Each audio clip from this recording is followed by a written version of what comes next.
bonsoir et bienvenue au flash de 18h sur la télévision du Burkina.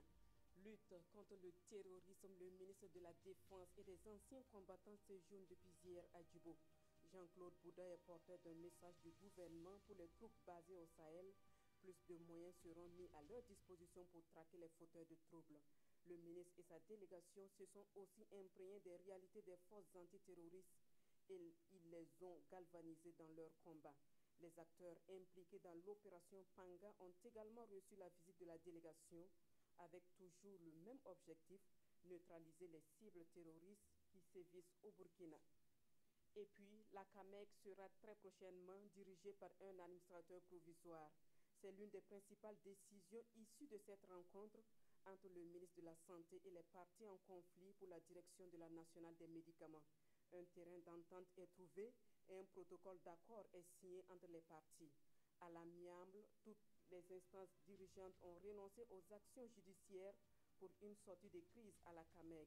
L'administrateur provisoire sera installé la semaine prochaine pour une période de 6 mois, une transition qui va aboutir à la relecture des tests de la CAMEG.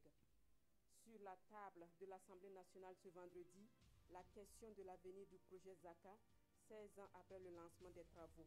Le ministre de l'Habitat, qui était face aux députés, promet des changements à l'issue de l'audit demandé par le Conseil des ministres. Quant à la levée des suspensions des lotissements au Burkina, le ministre demande à la représentation nationale d'être plus patient et d'attendre les résultats des travaux de la commission interministérielle sur la question. Le ministre de l'Agriculture, lui, s'est prononcé sur la question de la réhabilitation des barrages et des plaines au Burkina.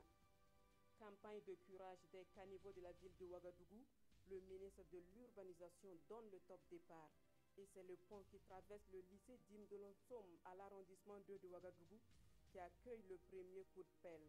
Environ 480 km de caniveaux seront débarrassés de leurs ordures. L'opération va s'étaler du 8 avril au 8 juillet 2017. Cette campagne vise à anticiper les risques d'inondation comme celle que Ouagadougou a connue le 1er septembre 2009. Hors de chez nous, la Syrie n'est pas à l'abri d'autres attaques de Washington. Les États-Unis annoncent de nouvelles frappes aériennes en cas de nécessité. Au lendemain du raid, la Russie ne cesse de condamner cette attaque américaine.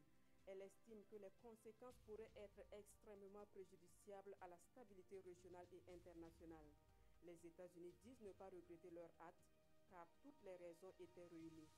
L'ONU de son côté invite les uns et les autres à la retenue afin d'éviter tout acte susceptible d'aggraver la souffrance des Syriens. Voilà qui met fin à ce flash. Merci à vous qui l'avez suivi.